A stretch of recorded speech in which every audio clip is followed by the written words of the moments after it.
Hi, today I'm going to show you how to do a chocolate pie, a really easy chocolate pie. It's made with two kinds of candy bar, very little ingredients, very little work. It has to be kept in the fridge for a little while though, but it's really delicious. To make this recipe, you're going to first need a cup of cream. That's the whipping cream, 35% that you're going to need. Later on, we're going to whip 2/3 cup of the cream, so 2/3 of the cream. We're going to whip it later. The other third part is going to help melt the chocolate. You're also going to need half a cup of marshmallows. You can also use 5 big ones, but it's going to be easier if they're smaller. They're going to melt easier. So half a cup of that. You're going to need 2 candy bar, 2 regular candy bar. The first kind is caramilk. You're going to have to put it in pieces like that so it melts a little easier. So 2 candy bar, 2 caramel. The other kind of chocolate is aero.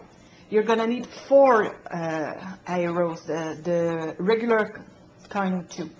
This one is a big one, but just to show you what kind it is, but you need 4 candy bars of aero, the regular size. The regular size are 42 grams, so total 168 grams. For caramel, the regular size is 52 grams, so 104 grams of caramel.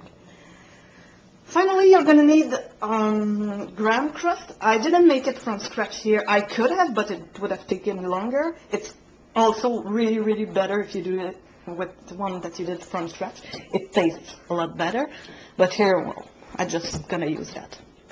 Finally, you're going to need a double boiler. A double boiler is... you can buy one. If you don't have one, you use casserole that you put a little water in, not too much. You don't want the chocolate to burn. And usually you put kind of a metal bowl on top of it. I use a glass bowl. You're not supposed to use a glass bowl. It can break if it becomes too hot. But I've used this one before and it's really durable. It goes pretty well. You could also use another casserole on top of the other one. So let's start. The first thing you need to do is put the cream in the double boiler and then put your chocolate and your marshmallow in there to melt. You do it a little piece at a time. You're going to have, of course, to stir it the whole while. So as you can see, I put everything in there. First the cream, then the chocolate, then the marshmallows. I'm going to have to stir for about 5 minutes for it to melt all. But there's no precise time. When you're done, you're done. When there's no more pieces, you're done. So I'm going to see you in 5 minutes, and I'm going to continue stirring. I don't have a right temperature to tell you to put your oven on or your stove on. You just have to have the water not boiling, just little bubbles on top, so it doesn't burn the chocolate. And then you move it depending on how the water is. So as you can see, it's melting. It's going pretty well. I'm gonna keep stirring. We're almost done, I think. So we're done. Everything's melted. It looks great. We're gonna take it off the stove and let it cool down for about 5 to 10 minutes. During that time, we're going to do the whipped cream. Okay, so what we're going to do now is we're going to whip the cream. To whip cream, you need the batter to be really clean. No water, no, really clean. You can use a regular whip. I'm going to use an electric whip because it's quicker. But you could use a regular one. If you want it to go faster, you can also put the batter and put the bowl in the freezer maybe 5 minutes before using it. When it's colder, it's faster. So let's do it.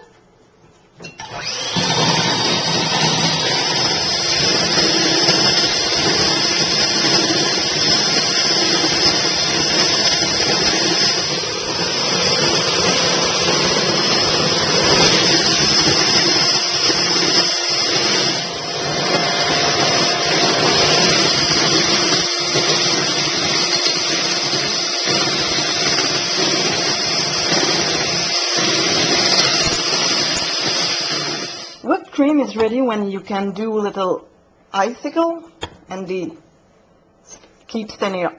They don't fall flat down right after that. So it's done. So what we're gonna do now is we're gonna put the whipped cream in the chocolate melted chocolate. We're gonna use a spatula to try to incorporate the more air as possible, so it's tastier. Let's try it. To incorporate air, you do it like that.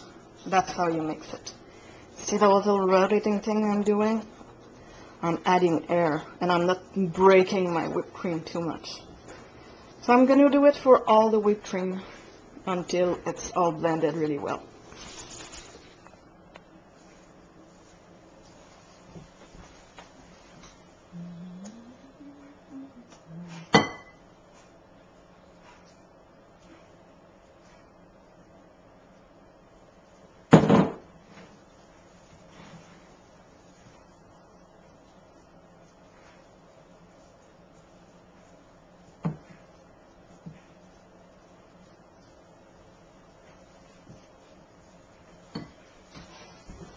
Ready.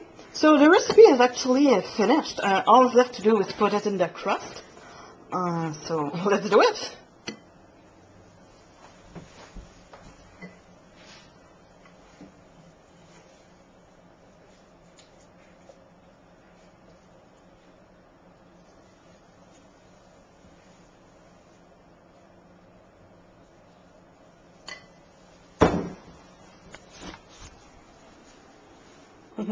So what we need to do is make space in the fridge to have it cool off in there for at least 4 hours. It's gonna be even better if you make it for all night or 8 hours. The longer it stays, the better it is.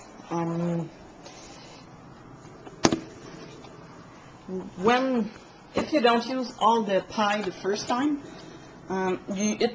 you don't need to cover it, you just put it back in the fridge. It keeps for about 5 days. So there you go. Let's wait. Pie. Ça a de l'air bon.